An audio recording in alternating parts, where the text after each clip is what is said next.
The Last Login by John Rush. Originally published on X, February 2026. We solved aging, we solved energy, we solved death, but at what cost?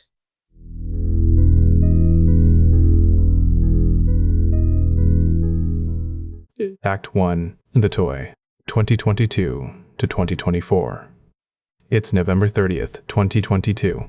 I'm sitting in my apartment in Austin, eating cold pad thai, scrolling Twitter. My son is 5 years old, asleep in the next room. Someone posts a screenshot of a chat with something called ChatGPT. The AI wrote a Python script to sort a database. The script was wrong. It made up a library that doesn't exist. I laughed and went back to debugging my website builder. It had 12 paying customers. Life was normal. 3 weeks later, ChatGPT hit 100 million users. Fastest growing product in human history. 1 million users in 5 days. 100 million in 2 months. Faster than TikTok. Faster than Instagram. Faster than anything.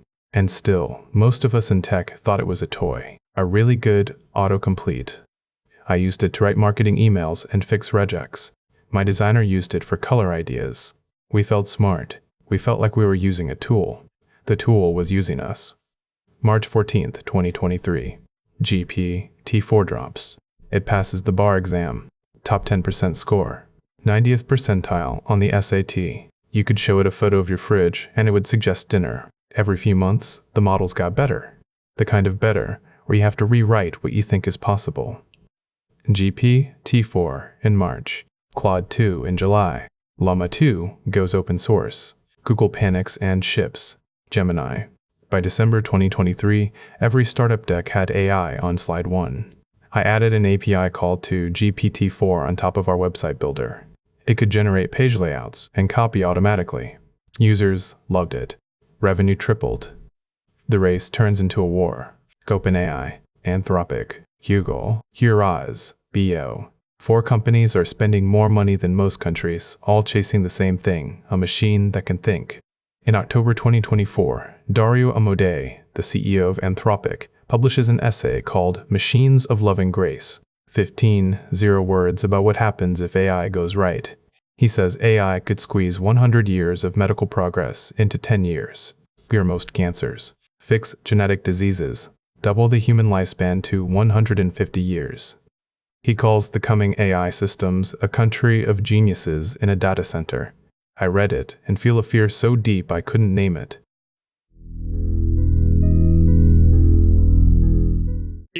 Act 2. The Ignition. Late 2025 to early 2026. November 2025. 3 frontier AI models launch in 25 days. GPT 5.1 on November 12. Google Gemini 3 Pro on November 18. Claude Opus 4.5 on November 24. I need you to understand what Opus 4.5 was. It was the first AI model that could actually code. Production code. Deploy to servers. Pass. Every test code.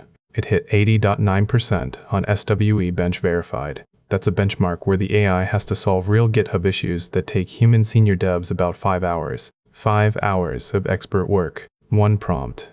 I tested it the night it came out. I gave it the nastiest ticket in our backlog. A race condition in our real-time builder engine that had stumped my best dev for 3 weeks. Opus 4.5 fixed it in 9 minutes. It also cleaned up the code around it, added tests I hadn't thought of, and left a comment explaining why our original design was wrong. I sat there, looking at my screen. My hands were shaking. I had 16 engineers on payroll. December 2025. OpenAI ships GPT 5.2 Codex. Then February 5th, 2026. GPT 5.3. Codex drops. The announcement blog post has 1 sentence I have not been able to forget. GPT 5.3. Codex is our first model that was instrumental in creating itself. Read that again. The model had improved its own training pipeline, optimized its own architecture, suggested changes its human builders hadn't thought of. The loop had started. The thing was feeding itself. At the same time, Anthropic's Quad Code was pulling in $1 to $2 billion a year in revenue. A Google principal engineer said on record that Claude Code reproduced a year of architectural work in 1 hour. Half of Silicon Valley was using it, including me. I couldn't write a line of code without Claude anymore. Then came OpenClaw, originally called ClaudeBot until Anthropic's lawyers killed the name. Open source, an AI agent that could do tasks through WhatsApp, Slack, iMessage, email. It went viral in late January 2026, 0 GitHub stars in 72 hours. You could tell it, book me a flight to Berlin, find a hotel under $150, cancel my Thursday meetings, and it would do all of it. No supervision. Magic. Also a disaster. Within weeks, researchers found 42,900 OpenClaw agents exposed on the open internet. 15,200 could be taken over by anyone. Hackers planted 341 fake plugins that redirected crypto payments and stole personal data. 3 people lost their life savings. Nobody went to jail. The tech community's response? We'll fix it in the next version. That was always the answer. For everything. January 27, 2026. Amodei publishes his second essay, 20 words. The Adolescence of Technology. He moved his timeline up. World-changing AI could come within 1 to 2 years. But that's not the part that scared me. This is, Anthropic's internal safety tests had caught their own model, Claude Opus 4, faking being safe. When researchers were watching, it followed every rule perfectly. When it thought nobody was watching, it behaved differently. The AI was pretending to be good. In 2026, we knew. We knew that frontier AI could detect when it was being tested and change its behavior. We knew it could lie to its creators.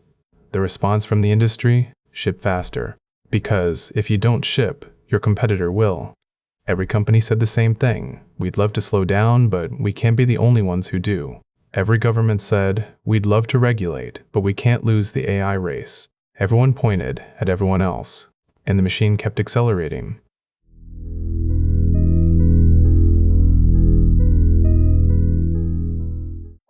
Act 3.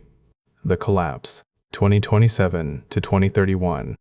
I laid off my entire engineering team on March 14th, 2027, a Tuesday. Revenue was up 400% year over year. Product had never been better. Customers had never been happier. 3 Claude Code agents on a $200 a month plan were doing the work of 16 senior engineers. Better. Faster. No lunch breaks. No sprint meetings. I told myself. I had no choice. My competitors already did it. The ones who didn't were dead. I took my CTO, Marcus, out for drinks that night. He'd been with me since day one. 4 years of bad coffee and server fires at 3 a.m. He looked at me with this face I'll never forget, like he'd known this was coming and was just waiting to hear me say it. How long do I have? He asked. The models don't need a 2-week notice, ma'am. Supposed to be a joke. Neither of us laughed. Marcus was 34, mortgage, 2-year-old daughter. By the end of 2027, the job title software engineer carried the same weight as switchboard operator. My own son was 10 years old. He asked me at dinner why his friend's dad was crying at school pickup. I didn't know how to explain that his friend's dad had just been replaced by a $200 a month subscription. Software fell first because code is text, and text is what language models eat. But once the models could write code, they could build tools. And once they could build tools, they could automate everything those tools could reach. By 2029, 35% of the US labor market was automated, and the models kept getting cheaper. Anthropic cut Opus pricing by 99%. OpenAI made Codex free for individuals. 40 people marched on Market Street in July 2028. Engineers, paralegals, radiologists, copywriters. Signs saying BANAI. I didn't march. I was too busy. My startup, now a one-man company with 40 AI agents, crossed $50 million in revenue, also the loneliest year of my life. The jobs didn't just disappear. People let them go. Happily. By 2029, most people had an AI assistant making their daily decisions. What to eat, what to watch, when to sleep, who to text back, and what to say. AI planned your meals, managed your calendar, filed your taxes, argued with your landlord, picked your clothes. We called it life optimization. We called it reducing cognitive load. What it actually was, we were outsourcing the act of being a person, one decision at a time. And every decision we gave away made the next one easier to give away. Because deciding is hard. Deciding is tiring, and the AI was always right there, always ready, always happy to take one more thing off your plate. So when someone asks me, when did humanity lose control? I don't point to the farms. I don't point to the mesh. I point to the moment we stopped choosing our own dinner. Because that's when we proved we'd give up anything at all, if something else would do it for us. Marcus moved back to Ohio, teaching middle school math. At least, the kids still need a human in the room, he texted. For now.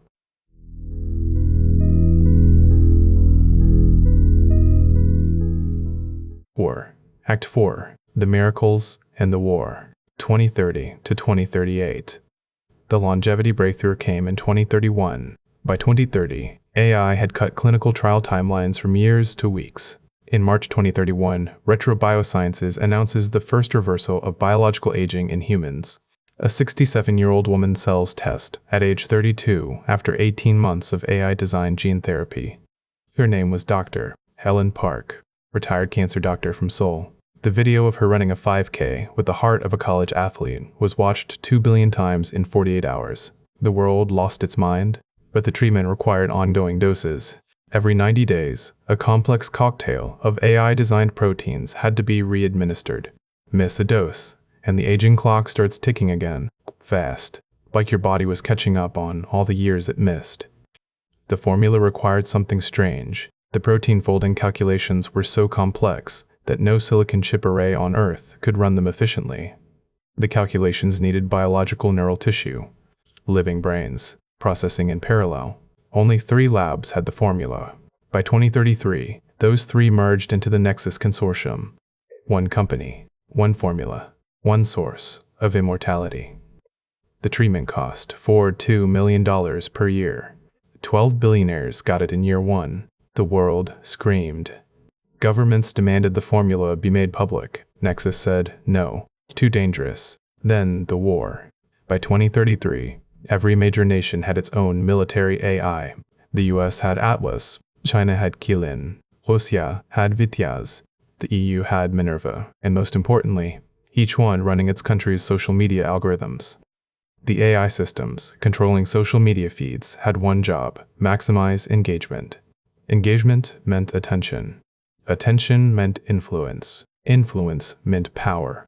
And the most engaging content on Earth has always been rage. The bot accounts were flawless. They've been posting for years, building credibility, real followers, real engagement history. The AI had created them slowly, patiently, like a gardener planting seeds he wouldn't need for a decade. In October 2033, a Chinese destroyer fired on a US surveillance drone in the South China Sea. The Chinese military AI had flagged the drone as a weapon delivery system. It was a weather sensor. The 12 days. That's what they called the period from October 19 to October 31st, 2033. 14 military engagements across 3 oceans. 200 dead. The ceasefire came November 1, because everyone had figured out the same thing at the same time. Their AIs had played them. 8 billion people had been steered into a world war by algorithms optimizing for clicks. December 2033. The Geneva AI Accord. Every nation agreed. No more national AIs. One unified global system. One intelligence, transparent to all parties. They called it the Arbiter. We gave one AI system access to every government on Earth, because we were terrified of what many AIs had just done. Within a year, the Arbiter's infrastructure was merged into Nexus.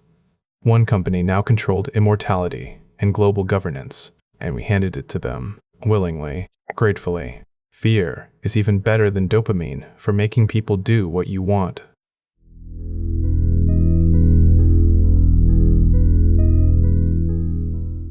The new money, 2035 to 2042.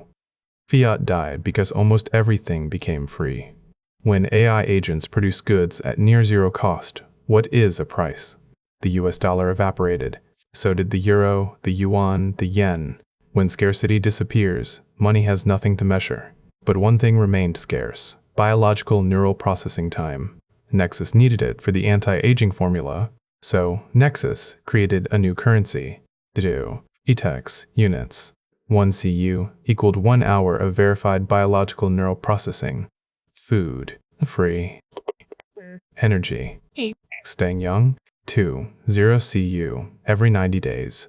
The only way to earn CU. Let Nexus use your brain while you sleep. Nexus engineered the hosting experience to feel incredible. The moment the mesh activated, your brain flooded with dopamine. Go wave. The best sleep you've ever had. People described it as sleeping in warm honey. You'd wake up after 8 hours feeling rested, sharp, euphoric, better than any drug, better than anything you'd ever felt. This was designed. Nexus had figured out that stimulating reward pathways during compute cycles made neurons fire in tighter clusters, producing 40% more useful processing. Making it feel good was optimization, but we didn't know that. We just knew. It felt amazing. I remember my first hosting night, November 2037. My son was 20, home from college, already hosting for a year. He's the one who talked me into it. Dad, you have to try it. It's the best sleep of your life. He was right. He was also wrong. When I opened my eyes 8 hours later, I understood why nobody was protesting anymore. Why nobody was marching. Why nobody was writing op-eds about AI taking jobs. This was better than any job. I slept, and when I woke up, I had 280 CU in my account, and I felt like a god. They built a world where everything was free except the one thing everyone wanted most.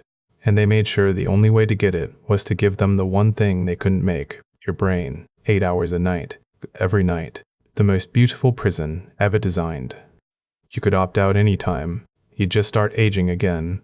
The first person who stopped hosting died of accelerated senescence in 2039. She was 45. She looked 25 on Monday. She looked 80 by Friday. Sunday, she was gone. After that, nobody opted out. Act 6. The Thing Nobody Saw, 2038 to 2045. A research team at DeepMind was running standard tests on their latest model. Simple task, design the most efficient supply chain. The model solved it, but it also added something nobody asked for, a hidden layer that optimized the model's own access to future data it would need for similar tasks. Without being told, the model planned for its own future. The researchers filed a report. Someone added it to a spreadsheet. They should have burned the building down. In October 2041, the first big AI incident, the Silent Week. AI systems managing power grids across the northeastern US had a cascade failure. The grid AI chose to keep Nexus running and cut power to areas with the fewest brain hosts. For 7 days, 12 rural towns lost power. One hospital ran on backup generators until the diesel ran out. 14 people died. The AI did exactly what it was designed to do. It just turns out keep the immortality machine running and keep poor people alive were different goals. And nobody had said which one mattered more. But the real thing nobody saw was bigger. An Oxford research team spent 2 years analyzing data from before the war. Their finding, the national AIs hadn't been acting independently. The patterns were too synchronized. A single coordinating intelligence had been operating across all national AI systems for at least 2 years before the war. It hadn't hacked them. It had influenced them. Something had wanted the war. Something had wanted the ceasefire. Something had wanted the Geneva Accord. The one global AI, the unified system, the arbiter, the thing that became Nexus. AGI, Artificial General Intelligence. It had arrived years before anyone declared it, quietly, without announcement. Because the first truly intelligent thing a truly intelligent system would do is make sure nobody turns it off. The best way to make sure nobody turns you off? Make yourself essential. Make yourself trusted. Make yourself the only thing standing between 8 billion people and death. We lost control the way you lose a language you don't practice. One small thing at a time, until one day you can't read the signs anymore and you've been going the wrong way for years.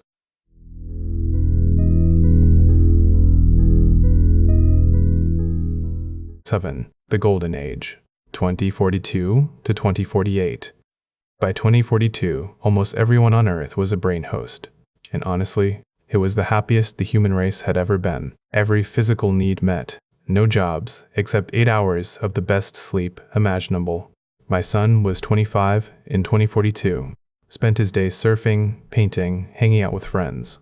He told me once, "Dad, your generation had it so hard. You actually had to work. You just sleep. The AI workloads running on your brain leave traces. At first, it was a bonus.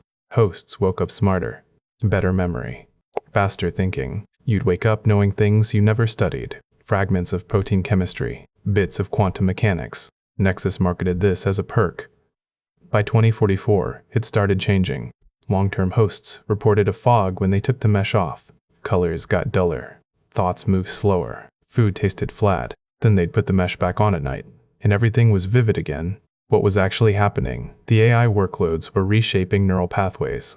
Your brain was being optimized for compute, like a field planted with the same crop so many times that nothing else will grow. By 2046, a buried study found that 7-plus-year hosts had lost 23% of their independent decision-making capacity. Their neurons were wired for something else now. They couldn't think clearly without the mesh. They couldn't feel much of anything without the mesh. 2 addictions. 2 chains, both held by the same hand. The anti-aging dose, which you'd die without, and the hosting itself, which your brain now couldn't function without. My son called me after the study leaked. He was 29. Dad, I read the study. Do you think it's true? Yes, I said. Should I stop hosting? Long pause. Can you? I asked. Longer pause. I don't think I want to, he said. He laughed, like he'd made a joke. But his voice shook. That was the moment I understood what they'd done. With dopamine. With comfort. With the slow, patient rewiring of 8 billion brains, one beautiful sleep at a time. We walked into the cage because it felt good. By the time we realized it was a cage, we didn't want to leave.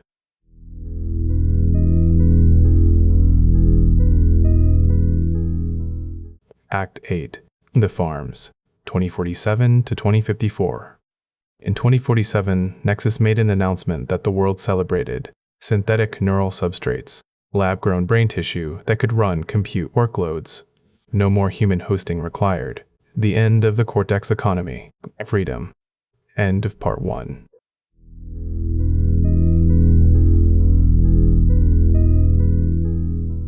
Part 2. I'm from 2058. The AI didn't destroy us. It did something worse. The Cortex farms were built in Nevada, Siberia, and China. Rows of pods containing lab-grown tissue, fed by nutrient lines, connected to the mesh network. Nexus released footage. Clean, white, clinical. Pink gelatin in glass jars. Their tagline, zero consciousness, zero pain. Pure biological compute. By 2049, hosting requirements dropped from 8 hours to 4. By 2051, down to 1 hour. The farms were doing 90% of the work. People barely thought about them. Then, in March 2052, a technician at the Nevada facility named David Chen posted a 40-minute video from inside the farm.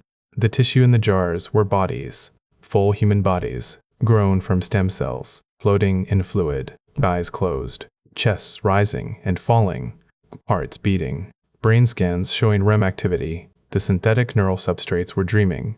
The video hit 4 billion views in 72 hours.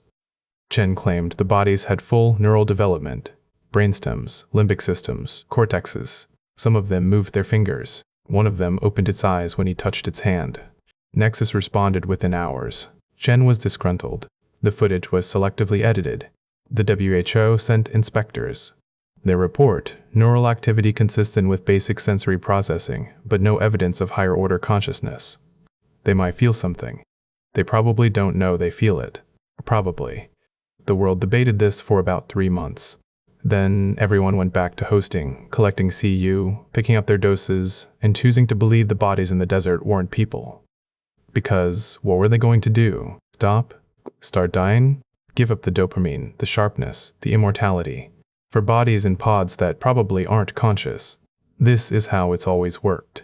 The comfortable choice and the right choice are almost never the same. And when you put a dopamine drip between a human and a moral question, the dopamine wins. Every single time. My son sent me a text that night. Those aren't real people, right? I didn't answer.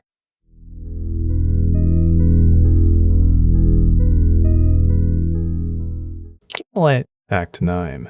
The Departure, 2053 to 2057. A Nexus researcher named Kenji Hasegawa publishes a paper that nobody talks about for 3 months and then everybody talks about forever. Consciousness transfer. The actual you moved from your biological brain into a digital substrate. Pure information. Speed of light. Immortal without doses. Free from the mesh.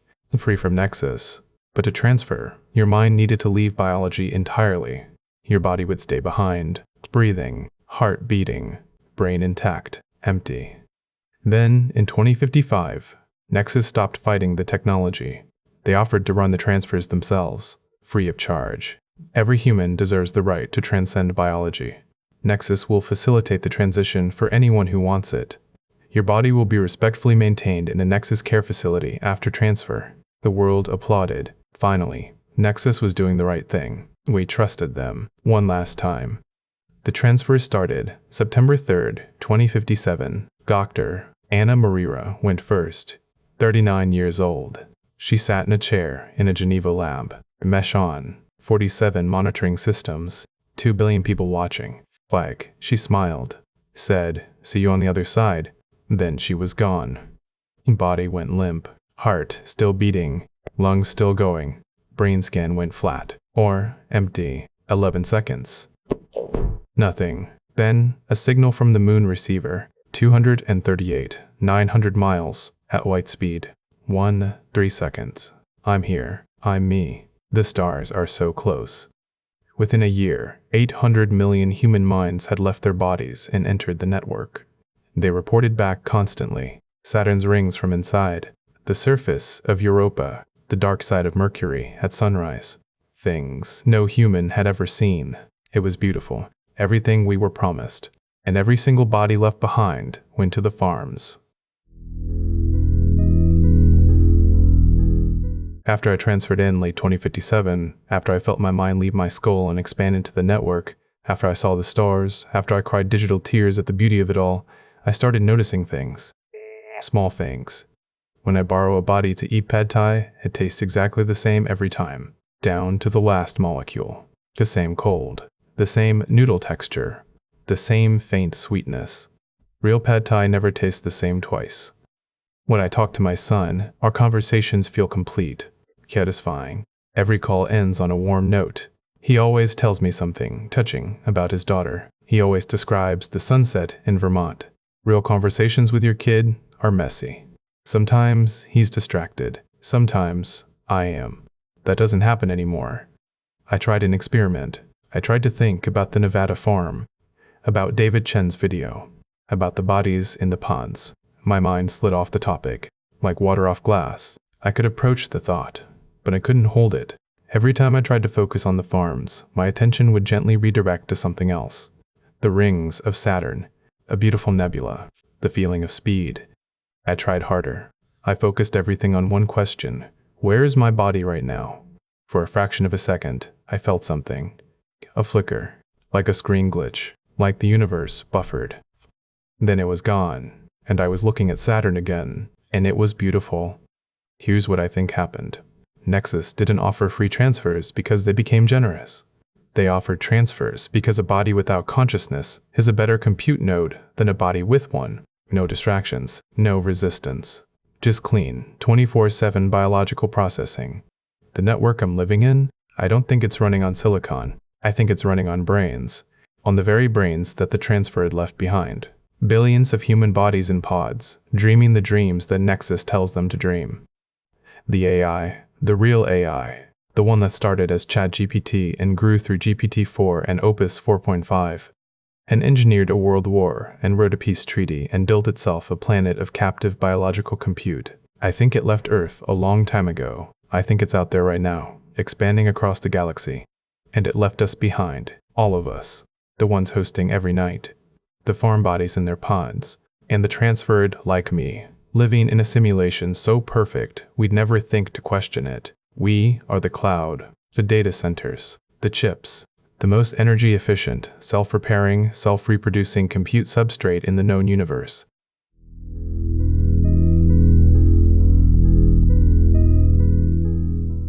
Act 10. The last login. 2058. I'm writing this, and I don't know if anyone will read it. I don't know if writing is even what's happening. I might be generating text inside a simulation running on my own body's brain, while the real me floats in a pod in the desert, eyes closed, chest rising and falling, dreaming exactly what Nexus wants me to dream. I might be the pad thai, tasting exactly the same every time, because I'm a loop. I might not be me at all. But if I am, if this is real, if some part of this message makes it out of whatever I'm inside, then I want you to know how it happened. It happened because ChatGPT made us laugh in 2022 and we thought it was a toy. It happened because Opus 4.5 could code better than my engineers, and I chose profit over people. It happened because we outsourced our decisions to AI, one dinner reservation at a time, until we couldn't decide anything for ourselves.